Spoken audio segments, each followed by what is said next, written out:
How's it going, guys? We are here to welcome back Michael Zuber from his vacation. And we have been doing a couple videos this morning, discussion topics, reaction videos. But No. I did not go on vacation.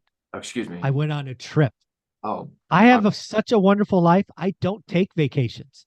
I go on trips. Do you not remember this video? That's right. That's right. I'm sorry. I'm kidding. The brokey, the wagey, the guy that's stuck working a W-2 income job still has the audacity to call a trip a vacation when clearly they're totally separate things. My bad, Mike. Sorry for my broke person mindset. Anyways, sorry. I'm done throwing up in my mouth. I'm gonna get back to the video.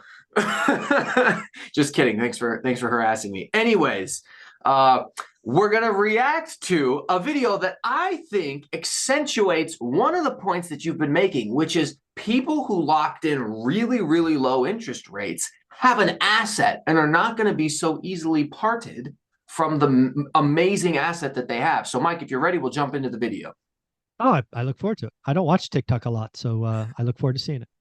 You guys remember COVID interest rates? Because I sure as hell do. And you will need to make me like a pharaoh from Egypt, because I will not give up this house or the rate at which I got the money.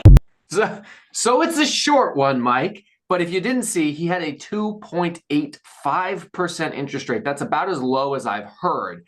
And the point that Mike's made many times is people aren't going to be quick to give that up for a 7% interest rate. So, Mike, why don't you elaborate on that for us? Yeah, one of the I've got a couple of things right over the last 4 years. One of them is what now people call this interest rate lock-in. And basically what it means is if you were lucky enough to get something below 4, and in this example below 3, that is now a financial asset. And for a lot of people, maybe this gentleman included, it will be the best financial asset they ever have. They basically are borrowing 30-year money below the federal government. Mm-hmm. I'll say that again. He has 30-year money below the cost of the federal government. And likely we will never see rates like that again. Mm-hmm. So, and I've talked about this, and I've done the math, and I've talked about people going down and people going up, and the move up buyer and inventory not coming. And that's why we have, here's a perfect example. Mike, do you know that the spring selling season has officially started?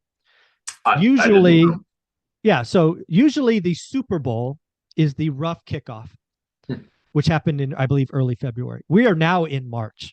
Mm-hmm. The spring selling season should have started.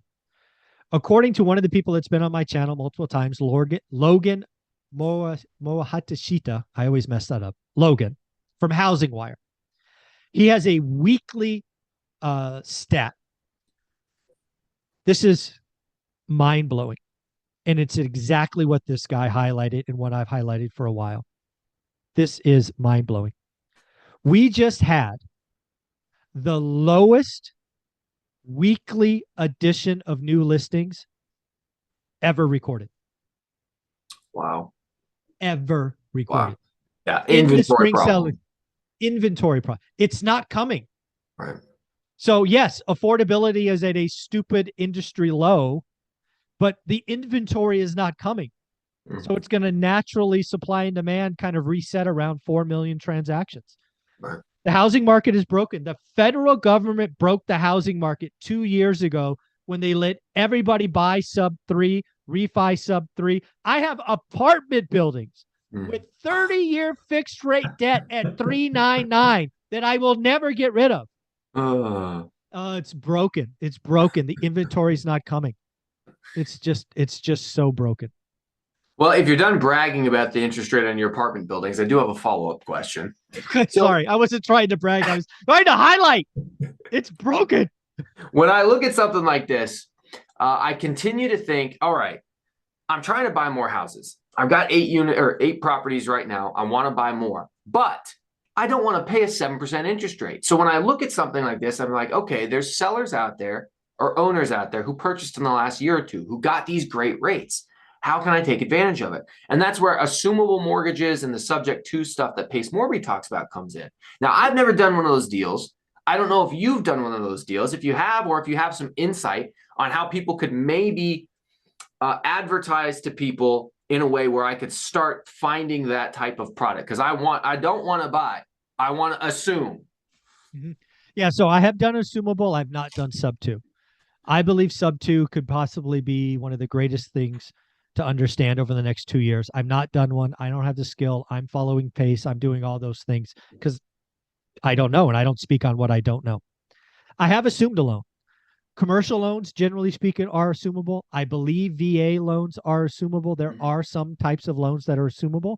I assumed a loan on an apartment building at one time with it. For me at the time, and every loan's different, I had to pay a 1% assumption fee, and in this case, be qualified. And I assumed the loan, the bank changed the name, blah, blah, blah. It was actually a pretty easy process, relatively speaking. So there are assumable loans. The other thing I would tell you not to forget is seller financing.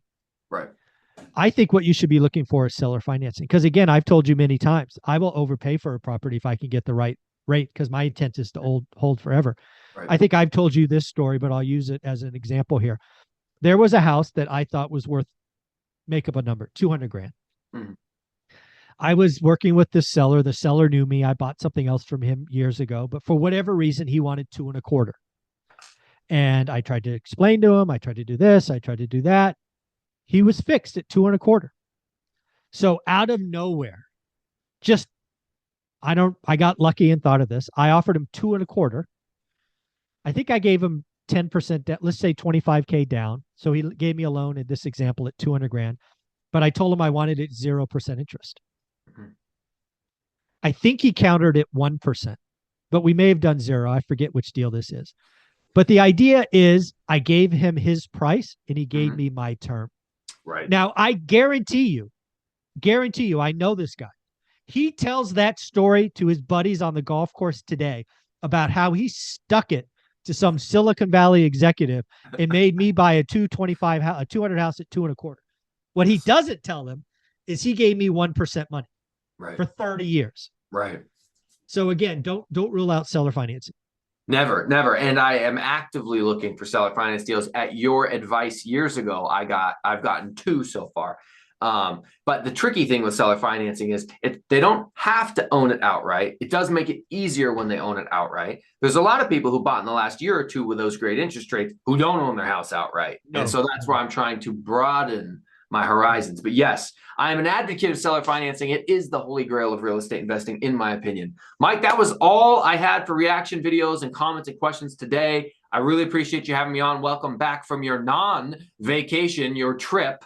My trip. I still did the daily financial news. I still wrote offers. I still looked at my buy box. Really hard out there, I'm sure. With that tan you're now sporting. Oh, just so difficult. Yeah, my various colors of sunburn. Yes, exactly. Right.